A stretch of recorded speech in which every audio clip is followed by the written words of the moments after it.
Ethan Cole lived alone on his ranch at the edge of the desert. The land stretched far in every direction, quiet and dry, with only the sound of wind and horses breaking the silence. Once the ranch had been full of laughter. His wife had cooked by the old stove. Music had drifted from the porch, and there had always been someone waiting for him at the gate. But that was long ago. Since her passing, Ethan had learned to live with the kind of silence that seeps into a man's bones. He kept the same routine every day. Feed the animals, fix the fences, check the wells, and then sit by the fire until sleep took him. He rarely spoke, because there was no one left to speak to. The summer sun that year was harsh even for Arizona. The air shimmered above the sand, and the hills looked like they were melting in the heat. Ethan spent most days shirt-sleeved and dusty, mending old wire fences that sagged between wooden posts. He did not hurry. There was no reason to. The ranch produced just enough to live on, and he sold a few horses each spring to keep the place running. He did not owe anyone money, and no one expected him in town. To him, that was enough. One late afternoon, when the air was thick with dust and the sky had turned orange, Ethan heard something strange, hoofbeats, soft but steady, coming up the trail. Visitors were rare out here. He wiped the sweat from his face, straightened, and looked toward the ridge. 3 riders appeared against the sun, moving slowly as if guided by purpose. They came closer, and he saw that they were women, Apache women dressed in light shawls and leather skirts, their hair braided long. The oldest sat tall, her face lined but proud. The second looked younger, her expression calm and watchful, and the third was little more than a girl, with dark eyes full of something he could not name. Ethan rested one hand on the fence post as they stopped a few yards away. The eldest woman dismounted first and stood before him. Her voice was firm but respectful. "You are Ethan Cole," she said. He nodded, unsure what else to do. Then she spoke the words that froze him in place. "We will have your baby." For a long moment neither spoke. The desert wind sighed through the dry grass, and even the horses seemed to hold still. Ethan blinked, wondering if he had heard right. He opened his mouth but found no words. The woman did not smile or step back. She simply watched him, her gaze steady as if she had just told him a fact of nature. The younger woman then added quietly, "Our healer saw you in a dream. She said a man tied to this land carries a spirit that must be born again. She said your blood is needed for the life to continue." Ethan let out a short, uneasy laugh. "Ma'am," he said slowly, "you must be mistaken. I'm just a rancher. I don't know anything about dreams." He picked up his tools, pretending to return to work, but the words they had spoken hung in the hot air, impossible to ignore. He thought they might be lost travelers or perhaps part of some ceremony he did not understand. When he turned back, they were still standing there, calm and patient.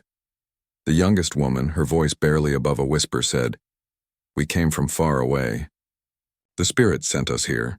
We followed the stars and the river trail. It led to your house." Her tone carried no doubt, no fear. It was the kind of certainty that made a man question his own sense of reason. Ethan sighed. He was too tired to argue. "There's water in the trough if your horses need it," he said finally. "And you can rest in the barn if you like. It's cooler there." The eldest woman nodded once in quiet thanks. They led their horses to the barn and moved with a grace that reminded him of the old days when his wife would move through the kitchen. Silent but sure, never wasting a step. That night, the moon rose pale and wide over the desert.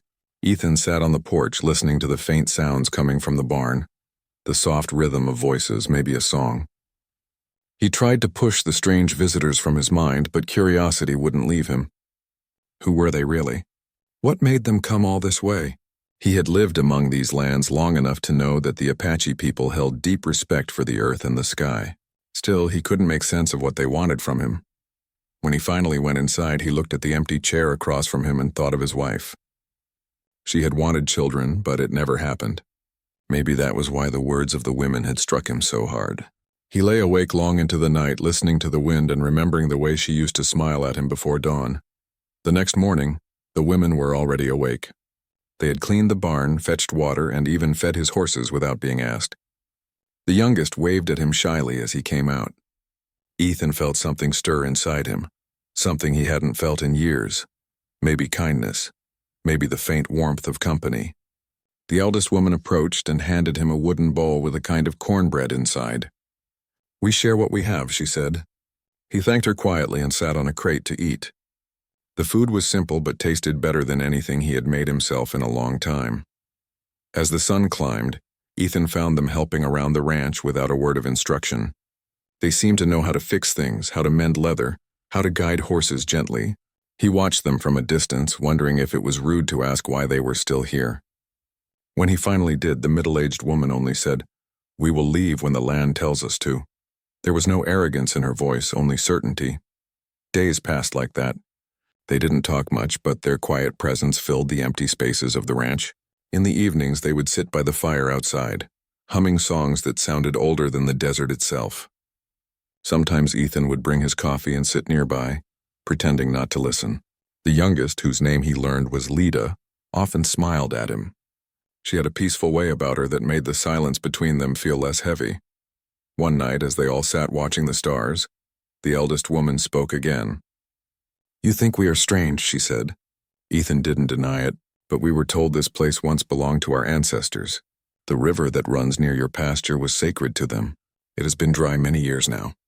The healer said a man who loves this land would give life to it again. She said that man's kindness would bring rain."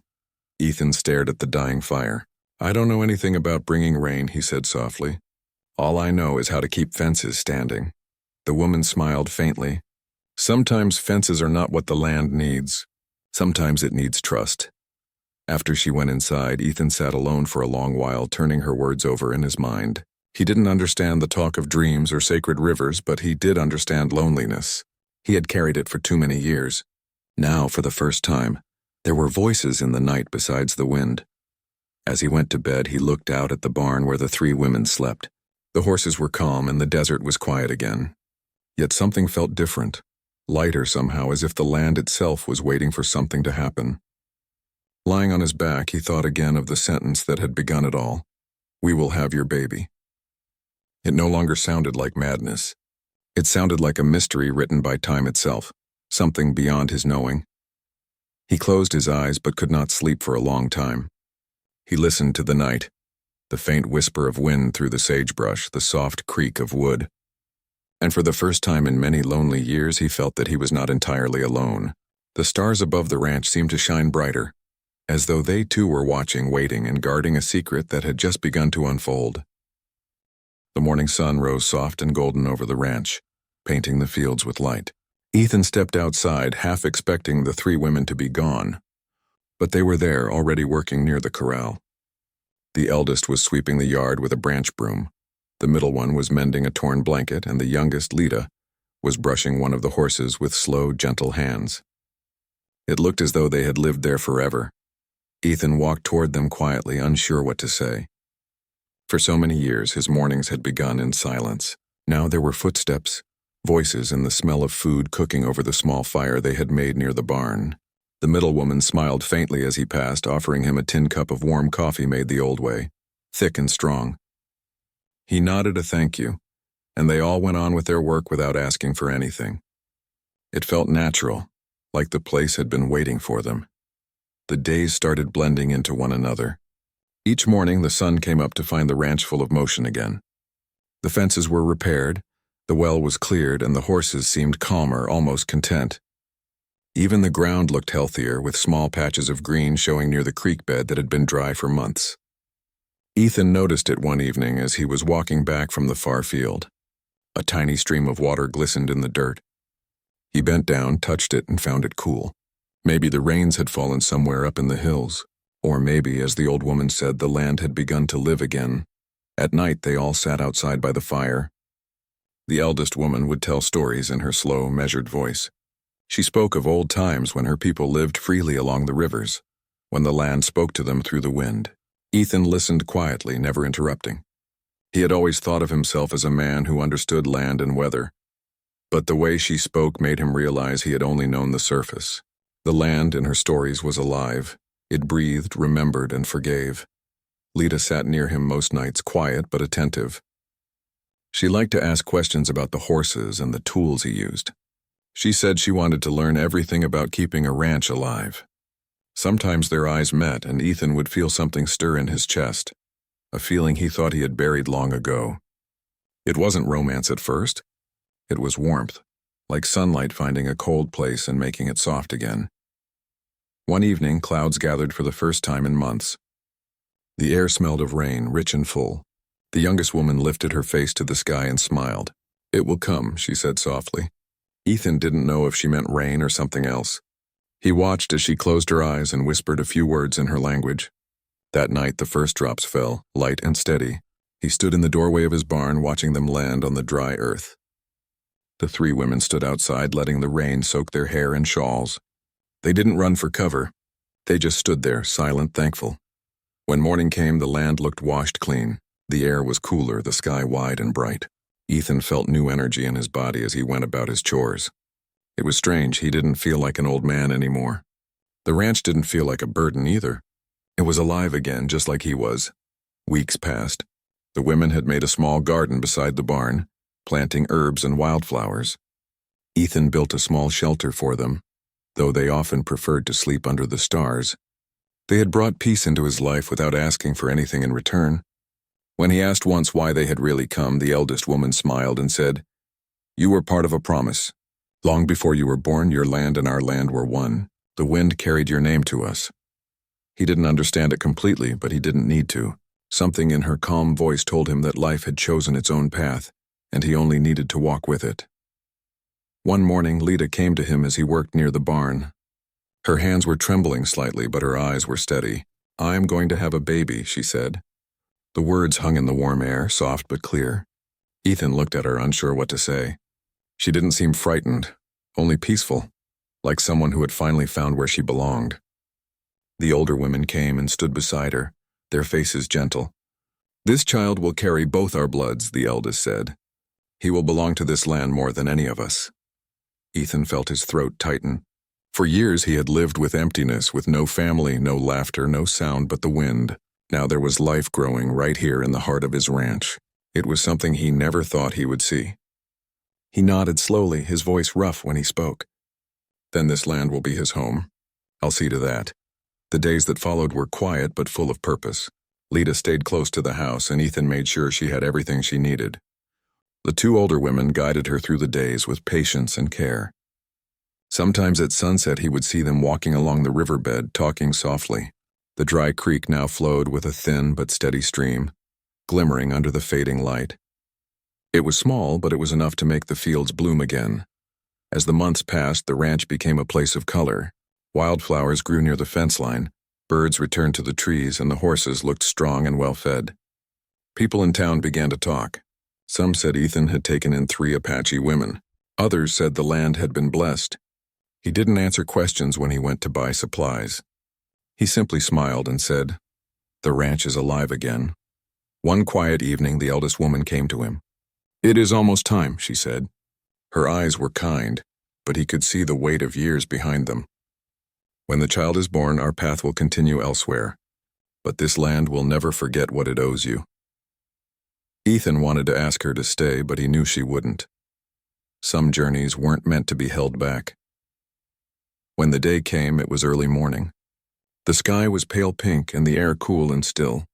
Ethan waited outside, his hands shaking, though he didn't know why. Hours passed. Then he heard it, a baby's cry, small and strong. The sound broke something inside him, something that had been silent for too long. He looked toward the doorway as the eldest woman stepped out, smiling. She handed him a small bundle wrapped in soft deerskin. "He is strong," she said. "He will carry both hearts, yours and ours." Ethan looked down at the child. The baby's eyes were dark like the desert at night, calm but full of life. He held him close, and for a moment the whole world seemed still. Behind him, Lita rested inside, watched over by the others. The sun broke over the horizon, washing the ranch in gold. He stood there for a long time, the baby cradled in his arms. The land stretched wide before him, full of light and promise. The creek shimmered nearby, the horses grazed quietly, and a soft wind moved through the grass like a whisper of blessing. After that day, the 3 women stayed for a while longer, teaching, tending, and guiding.